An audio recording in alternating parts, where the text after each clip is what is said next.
මම අර දෙනවා මේ රුපියල් 20. මම අර මේ 20 දීලා කියනවා මේකෙන් සල්ලි මවල පෙන්නන්න කියලා. අර මේ 20 දීලා මං කියනවා ඔයාලා මේක ඩබල් කරලා දෙන්න. ඩබල් මේ හරි. මේ 20 තව 10ක් වල දෙන්න කියලා. ඔයා මොකද කියන්නේ? ඔයා ගොඩක් දුරට මේ 192ක් කියන්නේ මේ 20න් කරන්න පුළුවන් දෙයක් තියෙනවද? මේ 20න් කරන්න පුළුවන් දෙයක් නැහැ. මේ 20 වැඩක් නැහැ. මේ 20න් කරන්න දෙයක් නැහැ කියලා.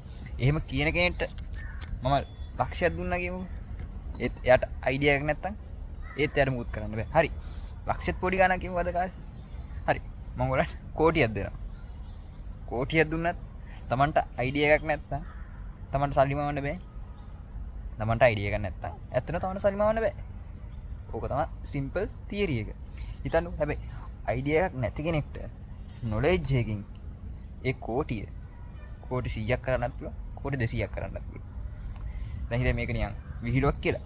ඒක විහිළුවක් නෙමෙයි. ඒක තමයි සිම්පල් තියරි එක ස්ටොක් මාකට් එකේ. මොකද ඔයාට හිතන්න ඔයාට අයිඩියා එකක් නැතුණාට ඔයාට දැන් අයිඩියා එකක් තියෙනවා. ස්ටොක් මාකට් එක කියන එක අයිඩියා එකක් තියෙනවා. ඔයාට මාස 6ක් අවුරුද්දක් ඉගෙන ගන්න. ඔයා මාස 6න් අවුරුද්දෙන් ඒක ඉගෙනගෙන ඔයාට තියෙන්නේ ඉන්වෙස්ට් කරන්න හරි කම්පැනි වල. ඔයා එක කම්පැනි එක දාන්න නම් හොඳ නැහැ. කෙලින්ම ඉතින් චක්‍රවාස් වෙලා යන්න පුළුවන්. ඒක නම් හොඳට ඉගෙනගෙන ඔයා හොඳ කම්පැනි 20ක් තෝරගෙන ඒ 20නුත් ඔයා දන්න කම්පැනි වලට බෙදලා ඔයා මේ සයිඩ් එක දන්න මේ සයිඩ් එක දන්නවා කියලා. ඒ වෙලත් මේ කොහොමද ඉස්සරහට කොහොම වේද කියලා හිතන්නද? ඔයා දේශපාලනේ කතා කරන්නේ නම් ඔයාට ඒ වගේ ආර්ථිකය ගැන කතා කරන කෙනෙක් නම් ඔයාට මාරවාසි ස්ටොක් මාකට් එකේ කියන්නේ මොකද ඔයාට කොහෙන් හරි අප්ඩේට් එකක් එනවා. ඔයාට මාරවාසි වඩේ වාසි තියෙනවනේ සෑහෙන්න. දැක්කන්න ඔයාට එහෙම අයිඩියා නැතුණත් ඔයාට හොඳට නොලෙජ් එක තියෙනවා. නොලෙජ් එක නැති කෙනෙක් සීරෝ නොලෙජ් තියෙන කෙනෙක්ට උනත් ඉගෙන ගන්න පුළුවන් සිම්පල් තියරක් තියෙන ස්ටොක් මාකට් එකේ. හැබැයි වැරදිට ඉන්වෙස්ට් කරොත් වගේ සල්ලි සේරම ඉතින් මිසින් නිකන් ගඟේ දැම්ම කියන වචනේම තමයි කරන්න වෙන්නේ ස්ටොක් මාකට් එක. ස්ටොක් මාකට් එකේ ගැම්බලින් නෙමෙයි. හැබැයි සුප්‍රිය නොලෙජ් එකක් තියෙනවා. සුප්‍රිය මොලයක් තියෙන්න ඕනේ මේකේ කොහොමද එන්නේ මේක මොනවා වේද ඉස්සරහට මොනවා වේද කියලා. ඒ හැමදේම හොඳම අප්ඩේට් එකේ ඉන්න ඕනේ. එච්චර වැඩ ගන්න තියෙන්නේ. මහලුකු දෙයක් නැහැ.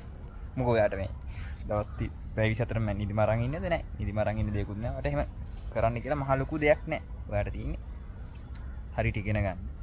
ඒ හරියටම ඉන්වෙස්ට් කරන්න ඕන හොඳ කම්පැනි ටික බලා ගන්න. නිකන් සතියට සැර දවසට. ඔනයි ඔයාට පුළුවන් තියෙන. ඔයාගේ හොබි එකක් විතර දවසට පැය 24න් මේ කියන්නේ උදේ කවර වෙන කොහමද ස්ටොක් මාකට් එකේ තියෙන්නේ. ඒ වෙලාව බලන පොඩ්ඩක් ඔළුව දාලා පොඩ්ඩක් බලන විනාඩි 10 15 බලනවා. හරි.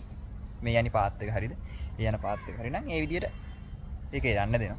පොඩි හරි රිස්ක් එකක් පොඩි අවුලක් වගේ තියෙනවා නම් ඒක ඔයා බලලා ඒ විදියට සූටබල් හොඳම දේවල් ඒක කරන්න තියෙන්නේ. ඇත්තට ඒක මහ ලෙසිද හිතන්න. දැන් මම අර උදාහරණයක් අතට රුපියල් 20 නේ. වඩේ රුපියල් 20 ඇත්ත රුපියල් 10ක් කරන්න වෙනවා. අර කෝටියක් දුන්නා. වඩේ කෝටිය වැඩි කරන්න බැයි නා. ඇත්තටම ලේසියි ස්ටොක් මාකට් එකේ. ඒක මහ ලොකු රොකට් සයන්ස් නෑ. ඉගෙන ගන්න. ඕන තරම් YouTube එකේ වීඩියෝ තියෙනවා.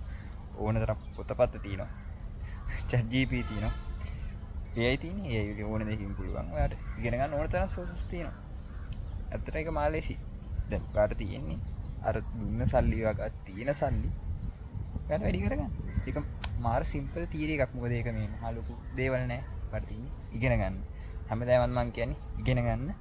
ඉගෙන ගන්න. මොකද මේ ලෝකේ කොච්චර සල්ලි වතර නැහැ ඔයාට කොච්චර සල්ලි වතර නැහැ ඔයාට මේ ඒක කල්පනාකරණය කරන්න තේරෙන්නේ නැත්තම්. ඒක විදිහට ඔයාට කෝටියක් දීලා ඔයා කෝටි නිකන් වියදම් කරනකොට ඔයා හොඳට ඉගෙනගෙන කෝටි එක තැන් වලට ආයෝජනය කළා. ඒ සල්ලි වලින් ඔයා ආස දෙය ගද්දි ඒක වෙනම සතුටක්. දැන් ඔයාට කෝටියක් නැති වෙන්න පුළුවන් ආයෝජනය කරන්න. හැබැයි තියෙන ගාණෙන් ආයෝජනය කරන්න. රුපියල් 5000 ස්ටොක් එකේ මාකට් එකේ ඉන්වෙස්ට් කරන්න. රුපියල් 5000 හොඳටම ඇති. හැබැයි 5000න් හම්බෙන මේ මාළුකු මේකක් නෑ. හැබැයි 5000 ගානේ අවුරුද්දක් දාලා බලන්න. හරි. අවුරුද්දක් දාලා. ඊට පස්සේ ඔයාගේ ඒකේ පොඩි ගාණක් එනවා. ඊට පස්සේ ඒකත් ඉන්වෙස්ට් වෙලා නෙදී. ඊට පස්සේ පුළුවන්. ඔයාලට දැන් තේරෙන සබ්ජෙක්ට් එකේ ඒ රුපියල් 6000 10000 ඕම ඇද්දි ඔයාලට තේරෙනවා මගේ මොකද්ද මම කරන්න ඕන ගේම් එක. ඒතර ඔයාට ඕන ගානට ඒකට ඕන සල්ලි ටික ඔයා හොයාගෙන ඔයා ජොබක් කරලා හරි කොහොම හරි ඔය සල්ලි ටික ගානට දාලා ඔයා අට්ටම ගේමක් ගහලා දිනුවේ. ඉතින් ඕක තමයි ඉතින් සරල සිම්පල්ම තියරි එක දැන්වත් ඉගෙන ගන්න. මේ ඇත්තට මේ වටිනවා ඒ කාලේ මොකද ඔයා අද ඉන්වෙස්ට් කළා ඔයා දාන සල්ලි හැම මාසෙම දාන යන සල්ලි වල වටිනාකම තේරෙන්නේ ඔයාට දැන් නෙමෙයි. මොකද කම්පවුන්ඩ් ඉන්ට්‍රස්ට් එක වැඩි වෙන ප්‍රමාණය අනුවට තමයි ඔයාට ඔයාගේ ලාභය වැඩි වෙන්නේ. ඉතින් දැන් මම පටන් ගන්නෙ නා. මං කිව්ව දේවල් හරි කියලා හිතනවනේ ඔයාලට. මේ ගැන හොයලා බලන්න පුළුවන්. ඒ වගේම තව කෙනෙක්ට දැනගන්න මේක ෂෙයා කරන්න. මොකද මේක දැනුම ගොඩක් අය කියලා දෙන්නේ නැහැ, කියන්නෙත් නැහැ. මොකද ඒක තමයි දිනුවෙන කෙනෙක්ගේ තියෙන එකම රහස. ඉතින් ඒ රහසක් වෙන්න ඕනේ නැහැ. ලංකාවේ හැමෝම දිනු වෙන්න ඕනේ. අපි පොඩි කොල්ලෝ, පොඩි කෙල්ලෝ ඉන්න. අපි හැමෝම දිනු වෙන්න ඕනේ. අපි ආස දේවල් ගන්න ඕනේ. අපිට ආස තියෙන හීනයක් තියෙන. ඒ හීනෙට යන්න පුළුවන් එකම මාර්ගය තමයි මේක. නැත්තම් බිස්නස් පටන් ගන්න අමාරු. මං කියවර අයිඩියා නැති කෙනෙක්ට සූටබල් හොඳම දේ මේක. ඉතින් ඕක තමයි මට කියන්න තියෙන්නේ. මේක හොඳයි නේ. ෂෙයා කරන්න, ලයික් කරන්න. ඉතින් ඉතින් මම ෆලෝ කරලා තියාගන්න. මොකද දිගට මම එක ටිප්ස් දෙනවා ඔයගොල්ලන්ට. මේක කොහොමද කරන්නේ ස්ටොක් මාකට් එක ගැන A to Z විස්තර දානවා ඉස්සරහට. ඉතින් හොඳයි නම් මේ වීඩියෝ එක ෂෙයා කරන්න.